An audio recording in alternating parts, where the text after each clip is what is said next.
आज का जो लेक्चर है वो 3D के बारे में है। तो 3D की तरफ मूव ऑन करने से पहले मैं आपको पर्सपेक्टिव के बारे में भी बता देता हूँ कि पर्सपेक्टिव जो है वो किसी भी अगर हमें शेप का या ऑब्जेक्ट का चेंज करना तो वो हम किस तरह से करेंगे। ठीक है, अब ये देखें जैसे ये बिलबोर्ड है, ये आइसोमेट्रिक पोजीशन में है। ठीक है, इसका जो एंगल है वो आइसोमेट्रिक है। अब अगर फॉर एग्जांपल मैं इस पे कोई टेक्स्ट लिखता हूँ, जैसे डिजाइन, ये मैंने लिखा है। ठीक है, इसे मैं इधर एडजस्ट करता हूँ।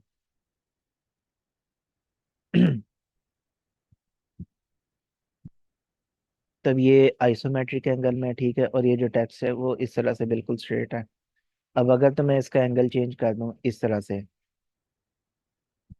एंगल मैंने चेंज तो कर दिया है,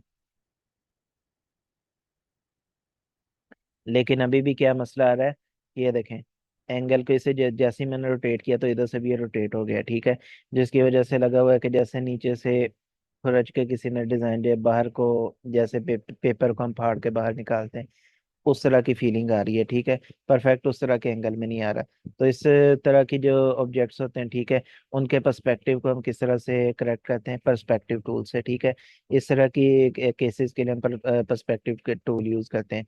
अब उसके लिए लाजमी है पर्सपेक्टिव टूल के लिए कि जो भी ऑब्जेक्ट है, ठीक है, वो वेक्टर ही होना चाहिए। ठीक है, वेक्टर के अलावा कोई और दूसरी जो पिक्चर नहीं होनी चाहिए, टेक्स्ट नहीं होना चाहिए, या कोई और दूसरी शेप नहीं होनी चाहिए। ठीक है, सिर्फ वेक्टर ही होना चाहिए। अब जैसे ये टेक्स्ट है, तो टेक्स्ट को मैंने क्या करना है कि शेप में या वेक्टर में कन्वर्ट करना है। कैसे करूंगा, राइट क्लिक करके इसे मैं क्रिएट आउटलाइन कर दूंगा। ठीक है, अब क्रिएट आउटलाइन मैंने इसे कर दिया, तो अब ये देखें, अब ये शेप में कन्वर्ट हो गया। अब इसमें मैं जो पर्सपेक्टिव टूल है, ठीक है, वो यूज कर सकता हूँ। यहाँ जाने, ये देखें टूल बार पैनल के अंदर ये वाला जो टूल है, फ्री फॉर्म टूल, ठीक है, इसे हम कहते हैं पर्सपेक्टिव टूल। ये देखें चार ऑप्शन आ जाते हैं। एक तो ये वाला ऑप्शन है, ये तो फ्री फॉर्म है। ठीक है, उसके बाद ये है पर्सपेक्टिव डिस्टॉर्ट, उसके बाद ये वाला जो ये है फ्री डिस्टॉर्ट। ठीक है, तो पर्सपेक्टिव के लिए हम ये वाले जो दो हैं, ठीक है, ये यूज करेंगे। अब इसका जो ऊपर वाला है, ये है विड्थ और हाइट जो है। ठीक है, इसमें से विड्थ जो है दोनों एंगल्स की एक साथ चेंज होगी, और अगर हम हाइट को करेंगे तो हाइट दोनों एंगल्स की एक साथ चेंज होगी। ठीक है, ऊपर वाले को हम बाद में देखते हैं। इस तरह के केसेस के लिए पहले जो नीचे वाला फ्री डिस्टॉर्ट टूल है, ठीक है, उसे यूज करते हैं। अब ये देखें, इसे मैंने सिलेक्ट किया, उसके बाद ये सबसे नीचे वाला फ्री डिस्टॉर्ट, एक एंकर पॉइंट को पकड़ के मैंने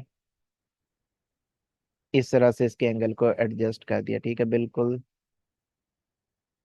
स्ट्रेट उसके बराबर करके। ठीक है, अच्छा, उसके बाद इसे मैंने पकड़ा और यहाँ से, और इसके एंगल को इस तरह से मैंने सीधा कर दिया।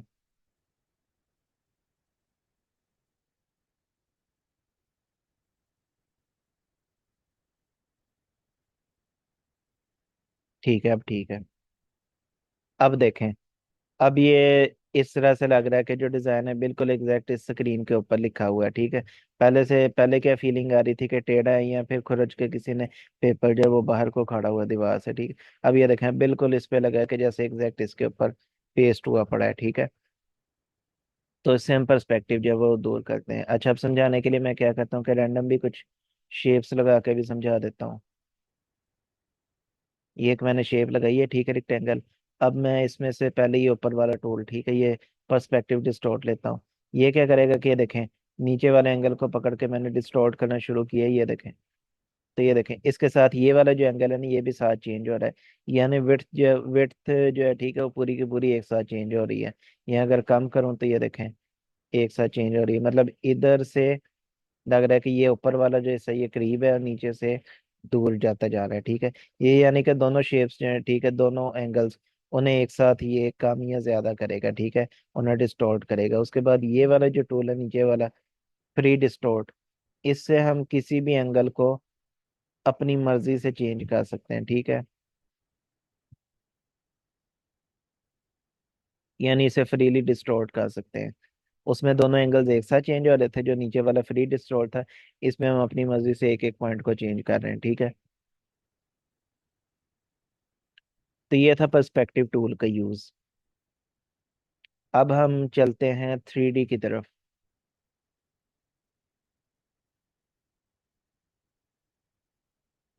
अच्छा, इसके लिए याद रखना कि ये पिक्चर्स पे वर्क नहीं करेगा, ठीक है। जो पर्सपेक्टिव टूल है ये सिर्फ वेक्टर शेप्स पे यूज वो वर्क करेगा, ठीक है।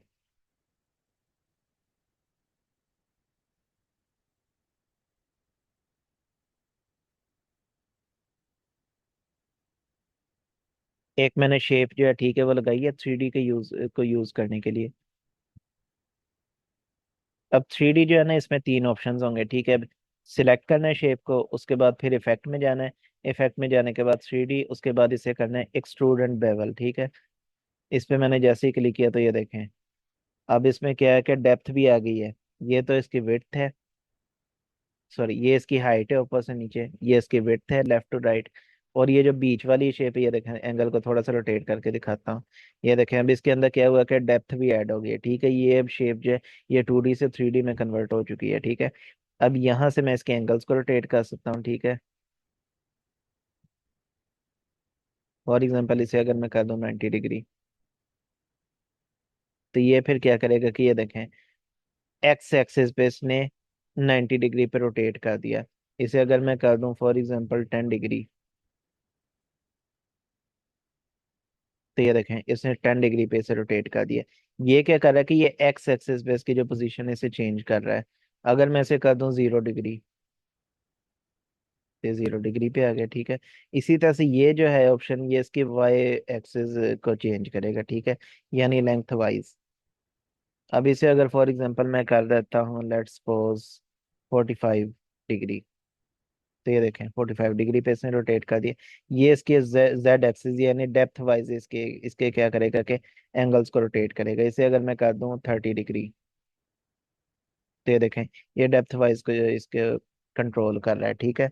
इसी तरह से मैं क्या कर सकता हूँ कि मुझे इनकी जरूरत नहीं, मैं ये जो शेप है, ठीक है, इसे पकड़ के भी इसे फ्रीली, ये प्रीव्यू जो है, ठीक है, ये आपने ऑन रखना है, ताकि जो भी आप चेंजिंग करें आपको साथ साथ नजर आती रहे, ठीक है। ये देखें, मुझे उसकी जरूरत नहीं, मैं क्या करता हूँ कि एंगल्स को टाइप करने की जरूरत नहीं, मैं इधर से भी इस शेप को पकड़ के रोटेट कर सकता हूँ, ठीक है। या इस तरह से एक्स एक्सिस में रोटेट कर लूँ, या वाई एक्सिस में रोटेट कर लूँ, ठीक है, या जेड एक्सिस में से रोटेट कर लूँ, ठीक है। तो ये मेरी अपनी चॉइस है। तो इस तरह से मैं इसके एंगल्स को कंट्रोल कर सकता हूँ। ये तो था सारे इसके एंगल्स के लिए। अब बाकी ये जो नीचे वाला ऑप्शन है एक्सट्रूड डेप्थ, ठीक है। ये अब किस लिए होता है कि अब जैसे मुझे 50 पॉइंट्स है, ठीक है, इसकी डेप्थ जो है वो शो हो रही है। फॉर एग्जांपल मैंने इसे बढ़ाना है, जैसे इसे 100 पे कर देता हूँ फॉर एग्जांपल, तो ये देखें थोड़ी सी बढ़ गई है 100 100 पॉइंट्स पे, यानी उससे डबल हो गई, पहले से पहले 50 थी। मजीद अगर मैं इसे बढ़ाना चाहूँ तो ये देखें इसकी डेप्थ जो है ये बढ़ती जा रही है, ठीक है। तो इसे अपनी मर्जी से आप इसकी डेप्थ जो है, ठीक है, उसे कम या ज्यादा कर सकते हैं, जैसे जितनी आपको चाहिए। अब ये वाला जो ऑप्शन है ये है कैप का, इससे क्या होगा कि अंदर से खोखला हो जाएगा, ठीक है। ये देखें अंदर से खोखला हो गया। सामने करके दिखाता हूँ, ये देखें अंदर वाली जो है, ठीक है, वो कैप लगी, यानी कि खाली इसकी कैप है, अंदर जो कुछ भी था इसके वो सारा गायब हो गया है। अच्छा, अब ये वाला जो ऑप्शन है ये इसके डिफरेंट स्टाइल्स का है, जैसे मैंने आपको distort and transform, sorry distort and envelope distort वाला जो लेक्चर था, ठीक है, उसमें बताया था। उसमें भी जैसे शेप्स बनी हुई थी, ठीक है, तो आप उसे खुद से भी रिवील कर सकते हैं। वैसे इसमें इसके साथ ही नन पे कर दूंगा तो इस पे कोई भी स्टाइल नहीं लगेगा, बिल्कुल शार्प एजेस आएंगे। और जैसे जैसे ये देखें क्लासेस में क्या है कि ये देखें थोड़े से जो इसके एजेस हैं उस पे इस तरह से लगा है कि जैसे कट लगा हुआ है इसके एजेस वाली साइड पे। इसे अगर मैं बढ़ाना चाहूँ कट को, तो ये बढ़ा भी सकता हूँ, ये देखें, ठीक है। इसके नंबर्स को मैं जितना करूँ, ये देखें,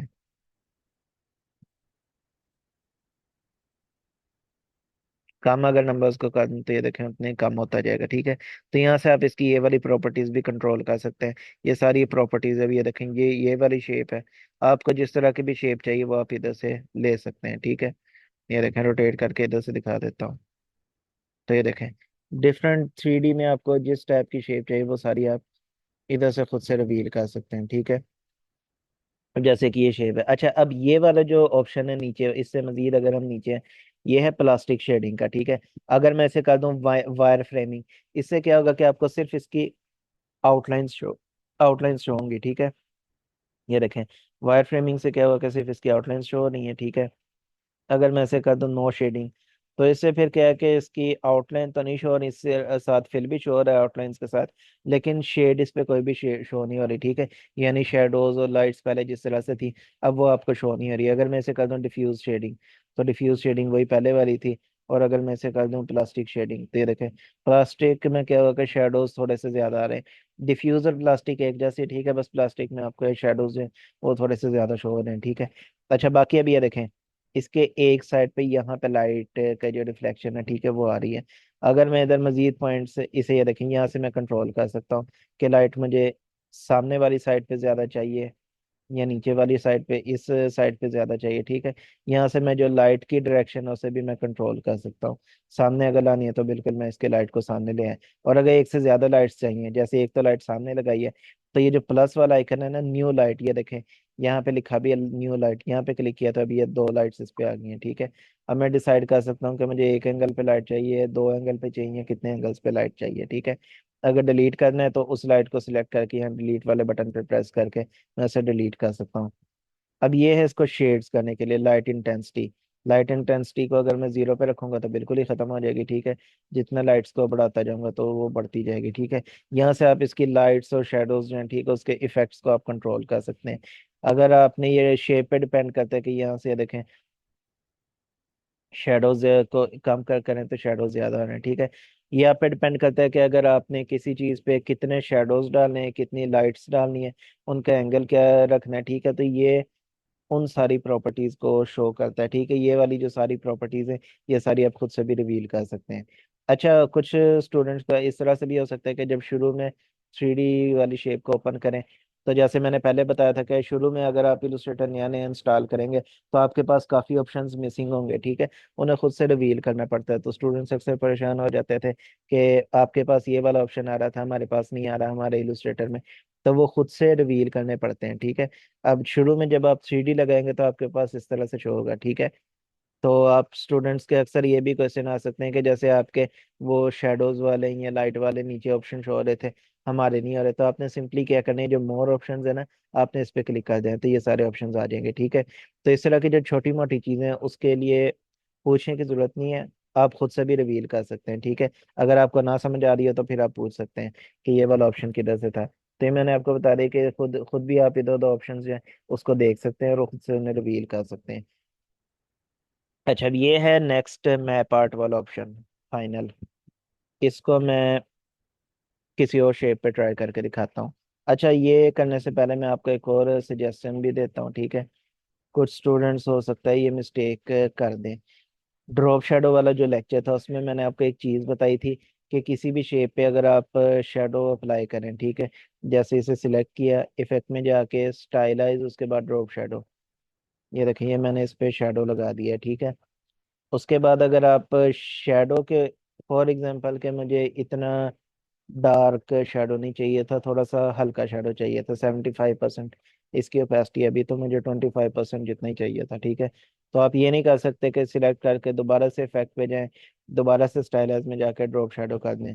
अब ये देखें, अब क्या होगा कि ये देखें शेडो के ऊपर शेडो लग जाएगा, जो ओवर हो जाएगा थोड़ा सा, ठीक है। तो शेडो के ऊपर शेडो नहीं लगाना, आपने क्या करना है कि पहले से जो इस पे इफेक्ट लगा हुआ है ना, आपने इधर अपेयरेंस पे चले जाना, ये जो अपेयरेंस वाला टैब है। अगर किसी का अपेयरेंस वाला टैब शो नहीं हो रहा तो विंडोज में जाके यहाँ अपेयरेंस पे टिक करे, ठीक है, तो इसे इधर पे अपेयरेंस वाला टैब जो है, ठीक है, वो शो हो जाएगा। उसके बाद यहाँ अपेयरेंस वाले टैब में क्या होता है कि किसी भी शेप के अंदर जो कुछ प्रॉपर्टीज लगी होती हैं, फिल लगा होता है, स्ट्रोक लगी होती है, 3D लगा होता है, शेडो लगा होते हैं, कोई भी इलुस्ट्रेटर का इफेक्ट लगा होता है, ठीक है, तो वो सारा आपका पेरेंट्स वाले टैब के अंदर शो हो जाता है, ठीक है। अब जैसे इसमें ये फिल लग स्ट्रोक नहीं लगी तो स्ट्रोक के साथ ये नन वाला ऑप्शन है, ठीक है। फिल लगा हुआ है तो फिल के साथ ये रेड कलर का ऑप्शन है, ठीक है। बाकी ड्रॉप शेडो मैंने अभी अभी लगाया, ठीक है। तो आप यहाँ से ड्रॉप शेडो पे क्लिक करना है, ठीक है। और इधर से आपने इसकी वैल्यू जो वो चेंज करनी है, जैसे 75% की बजाय अगर मैं इसे 25% करना चाहता तो 25 टाइप करके मैं इसे ओके कर देता, ठीक है। अब ये देखें, अब लाइट लाइट शेडो जो है वो शो हो रहा है जितनी मिकदार में मुझे चाहिए था, ठीक है। तो एक दफ़ा आपको इफेक्ट अप्लाई कर दें, उसे चेंज करना हो ना, तो इफेक्ट के ऊपर इफेक्ट नहीं लगाना बल्कि अपेरेंस वाले टैब के अंदर जाके आपने उसे चेंज करना है, ठीक है। अच्छा अब 3D फॉर एग्जाम्पल आपने एक दफ़ा लगा लिया, ठीक है।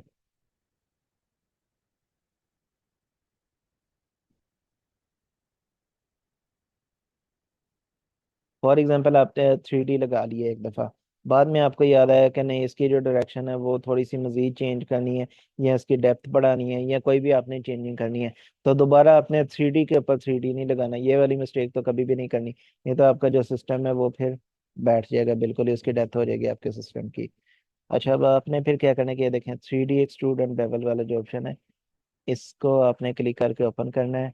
उसके बाद यहाँ से आपने जो भी इसकी चेंजिंग है, ठीक है, वो यहाँ से कर सकते हैं, ठीक है। तो जब भी आपने कोई इफेक्ट लगा दिया उसके बाद इस पे कोई चेंजिंग आपको बाद में याद है कि वो करनी है, तो आपने इधर अपेयरेंस वाले टैब में जाके करना है, ठीक है। पहले जैसे शेडो के ऊपर शेडो लग गया था, मैंने आपको लगा के दिखाया था कि वो फिर ज्यादा ओवर हो गया था। इसी तरह से अगर 3D के ऊपर 3D आपने लगा दिया तो बिल्कुल ही आपका जो सिस्टम है वो फिर वर्क करना खत्म कर देगा। अगर तो किसी की स्पेसिफिकेशन थोड़ी है, यानी रैम तो उसकी फॉर एग्जांपल के 8 GB है, लेकिन बाकी जो स्पेसिफिकेशन है कि कोर आई 3 यूज कर रहा है, या थर्ड या फोर्थ जनरेशन का लैपटॉप यूज कर रहा है, तो वो फिर उसके बिल्कुल ही पक्का पक्का काम हो जाएगा। अच्छा, अब फॉर एग्जांपल के मैं नेक्स्ट ऑप्शन की तरफ जाता हूँ। एक्सट्रूड एंड बेवल के बाद ये जो रिवॉल्व वाला ऑप्शन है, ये क्या करता है कि रिवॉल्व करता है, यानी पूरे 360 डिग्री जो होता है, ठीक है, उसे घुमा के लेके आता है और उसे रिवॉल्व कर देता है। इसकी एक एग्जांपल जो है, ठीक है, मैं आपको दिखाता हूँ। जैसे ये मैंने एक रेक्टेंगल लगाई है, अब इफेक्ट में जाता हूँ, 3D में जाता हूँ, उसके बाद इसे रिवॉल्व करता हूँ, तो ये देखें पूरा 360 सर्कल घूम के रिवॉल्व हो गया है, ठीक है। और इस तरह से गोल सर्कुलर शेप जो है वो इसने बना दी है।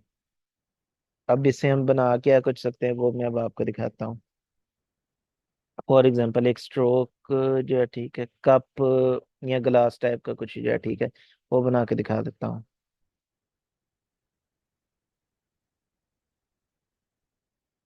पेन टूल लिया और इससे, ठीक है,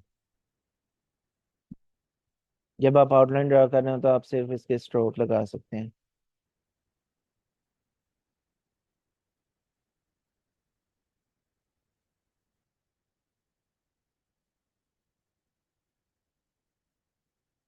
ये देखें कप की ये जो, सॉरी, ग्लास जो होता है, ठीक है, उसकी मैंने एक साइड हाफ साइड जो है, ठीक है, वो ड्रॉ कर ली है।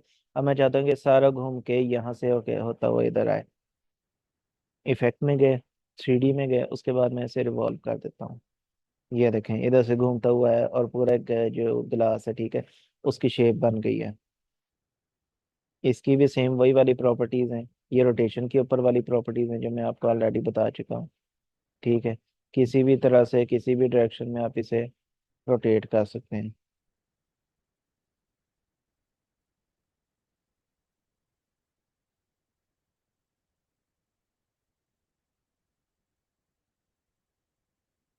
ये रोटेशन की प्रॉपर्टीज हैं। उसके बाद ये एंगल की प्रॉपर्टी है, ठीक है, ये वही कैप वाली जो मैं आपको बता चुका हूँ। अच्छा, ये है, इसमें जो नई चीज़ है वो ये है, लेफ्ट एज और राइट एज। इसमें ये देखें लेफ्ट एज जो है, अभी ये देखें इस डायरेक्शन में मैंने किया था, ठीक है, यहाँ से ड्रॉ करना शुरू किया था। उसके बाद ये लेफ्ट एज पे, यानी कि ये इधर से घूमता हुआ इधर लेफ्ट साइड की तरफ गया, उसके बाद फिर इधर आके सर्कल कंप्लीट किया, ठीक है। अब अगर मैं इसे कर देता राइट राइट एज, तो ये देखें फिर ये क्या होता है कि उल्टा घूमता है, यानी आगे की बजाय ये पीछे को घूमता है, राइट साइड पे घूमना शुरू किया है, और वहीं राइट साइड पे आके अपना जिस पॉइंट से शुरू किया था वहां पे एंगल कंप्लीट किया है। तो अब शेप जो है, ठीक है, वो इस तरह से बन गई है। अच्छा, अभी के लिए मैं इसे कैंसिल करता हूँ। अब फॉर एग्जांपल मैं इसके राइट क्लिक अरेंज ट्रांसफॉर्म और इसे मैं कर देता हूँ रिफ्लेक्ट, यानी उल्टी डायरेक्शन में। अब मुझे क्या करना चाहिए था, अब मुझे राइट एज करना चाहिए था, क्यों, अब मैं दिखाता हूँ आपको। अब मैं इफेक्ट में गया, 3D में गया और इसे मैं रिवॉल्व कर देता हूँ। अब ये देखें पहले से लेफ्ट एज सिलेक्टेड था, तो अब इसकी शेप इस तरह से आई है। इसे करेक्ट करने के लिए मैं इसे राइट एज जो है, ठीक है, वो करूंगा, ताकि सीधी डायरेक्शन में घूम के उस साइड पे है, और जो मुझे शेप रिक्वायर थी वो मुझे बने, ठीक है। बाकी शेडिंग का मैं आपको बता चुका हूँ, wire framing, no shading, plastic shading, diffuse shading, ये सारी वही वाली प्रॉपर्टीज है। लाइट की प्रॉपर्टीज भी बता चुका हूँ, और ये शेडोज और लाइट्स को किस तरह से कंट्रोल करना है वो भी मैं बता चुका हूँ, ठीक है। अब जो एक ऑप्शन इसमें रह गया था वो ये था मैप आर्ट वाला। इसका क्या पर्पज है, ये करने से पहले मैंने ये जो आइकन पहले से बना के रखा हुआ है, ठीक है। इसे मैं, ये जो सिंबल्स वाली लाइब्रेरी है ठीक है, इसमें मैं इंपोर्ट कर देता हूँ। अच्छा, कुछ मुझे शायद इसका भी एक क्वेश्चन अभी रिसेंट आया था इनबॉक्स में। अब मुझे ये नहीं याद कि उसने सिंबल्स के बारे में क्या पूछा था। मेरा ख्याल शायद उसने ये पूछा था कि शो नहीं हो रहे, तो फिर जो चीज़ आपको शो नहीं हो रही विंडो में जाके आपने तो सिंबल पर टिक करना है तो वो शो हो जाएगी। उसके बाद आपने इसे ड्रैग करना है और यहाँ सिंबल्स की लाइब्रेरी में जाने के बाद इसे छोड़ देना है। फिर जो भी ऑप्शन आएगा आपने इसे कर देना है ग्राफिक, उसके बाद फिर ओके। ठीक है, अब ये इधर सेव हो गया, ये वाला जो आइकन है। अब आपने इसे सिलेक्ट करना है और दोबारा से इफेक्ट में गए 3D और इसे कर दिया रिवॉल्व राइट एज। ठीक है। अच्छा, अब ये जो मैप आर्ट वाला ऑप्शन है ना, इसे आपने ओपन करना है। यहाँ से हम क्या कर सकते हैं कि किसी भी इस ग्लास पे, किसी भी शेप पे जो 3D शेप है, उस पे कोई स्पेसिफिक टेक्स्ट लिख सकते हैं, कोई आइकन लगा सकते हैं, कोई शेप पिक्चर या कुछ भी अगर हमने लगाना हो ना किसी 3D शेप पे, तो वो हम इस तरह से इसे पेस्ट करते हैं। अब फॉर एग्जांपल जो आइकन मैंने सिलेक्ट किया था, ये मैंने लगाना है। अभी इसकी साइड होंगी, ठीक है, पहले मैंने इसकी साइड ढूंढनी है कि मैंने बिल्कुल इसके सामने लगाना है। तो सामने वाली साइड कौन सी है, अभी ये देखें। दूसरे पे गया तो ये देखें दूसरी साइड कौन सी है, इसकी जो पेंदा जिधर से मुंह लगा के पानी पीते हैं। उसके बाद ये इसकी डंडी है तीसरी साइड। टोटल इसकी 11 साइड्स हैं। चौथी जो है ये इस तरफ इशारा कर रहा है। पांचवी, छठा इसका पेंदा, सॉरी। सातवीं,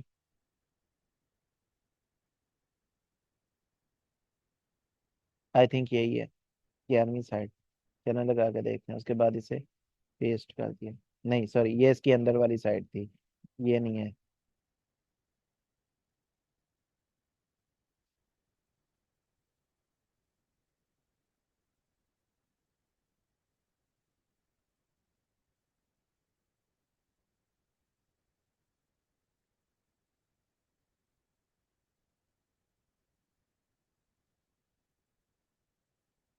ये भी नहीं है।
ठीक है।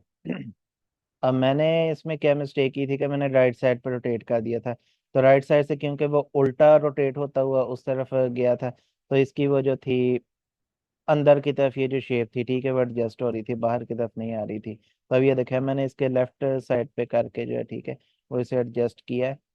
तो अब ये बिल्कुल एग्जैक्ट, यहाँ से आप इसकी जो डायरेक्शन है ठीक है वो आप उसे चेंज कर सकते हैं, बिल्कुल उसी जगह पे लगी है जिधर मैं लगाना चाहता था। ठीक है, उसके बाद मैंने इसे ओके कर दिया।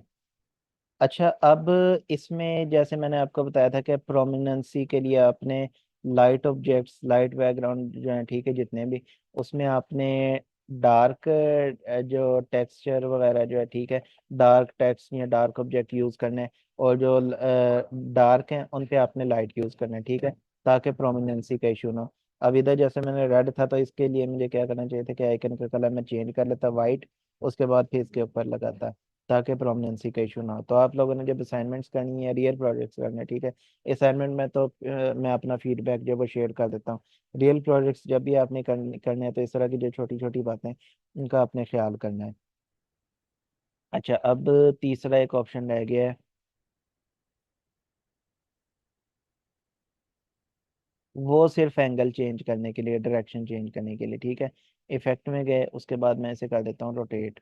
ये देखें, ये कोई इसमें डेप्थ वगैरह ऐड नहीं करेगा, ठीक है, सिंपली क्या करेगा, इसे रोटेट करेगा। तो अगर आपने किसी में उसे यानी 3D शेप में चेंज नहीं करना, लेकिन आप चाहते हैं कि ये 3D डायरेक्शन में रोटेट करे, ठीक है, तो उसके लिए हम ये जो थर्ड ऑप्शन है रोटेट वाला, उसे हम यूज करते हैं, ठीक है। ये 3D में कन्वर्ट तो नहीं करेगा, लेकिन 3D में कन्वर्ट किए बगैर ही आपको 3D में जो रोटेशन है, ठीक है, वो प्रोवाइड कर देगा। तो ये था आज का लेक्चर। इसमें आप किसी का कोई क्वेश्चन है तो वो फिर अपने